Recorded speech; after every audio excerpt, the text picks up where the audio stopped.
우리 학생들이 중학교에서 고등학교로 올라가면서 그리고 학교 내신 유형의 문제만 보다가 수능 수학 유형의 문제를 접하게 되면서 초등학교와 중학교 때와는 달리 많이 힘들어하는 것을 옆에서 볼 수 있었습니다.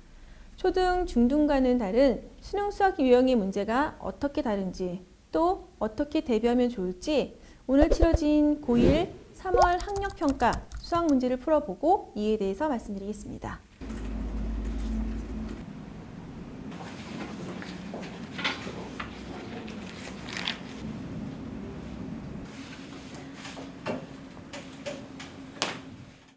제가 문제를 풀어보니 역시나 중학교 수학에서 가장 중요한 기하 파트의 문제들이 조금 까다로웠을 거라는 생각이 들었습니다.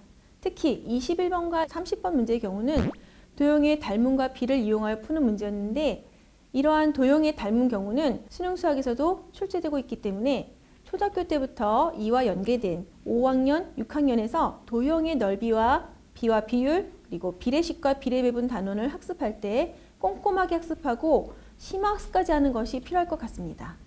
대부분 우리 학생들은 사실 비슷한 유형의 문제만 패턴을 외워서 푼다거나 또는 특정 문제 같은 경우는 어떤 문제를 푸는 스킬을 이용해서 푸는 경우가 많은데요. 그래서 조금만 더 응용된 형태로 문제가 출제되면 어떻게 해결하면 좋을지 모르고 당황해서 손을 놓게 되는 경우가 많죠. 사실 학년이 올라갈수록 중요해지는 것이 이런 문제를 해결하는 힘, 즉 수학적인 사고력이 필요하다는 것을 옆에서 보게 되는데요. 제가 수업하는 저희 맥스 교재는 모든 문제가 객관식이 아닌 주관식으로 되어 있습니다.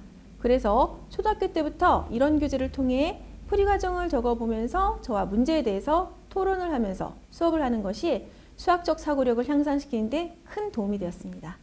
실제로 옆에서 직접 경험을 하고 보니 어렸을 때부터 사고력이나 심화 공부를 꼼꼼히 한 학생들이 고학년으로 올라갈수록 문제를 대하는 태도라든지 또는 문제 해결력이 더 좋아졌습니다. 저와 에듀 수업을 하는 친구들은 이미 어렸을 때부터 이러한 능력을 차츰차츰 키우고 있었기 때문에 우리 친구들은 앞으로 고등수학, 수능수학 문제 없을 거예요.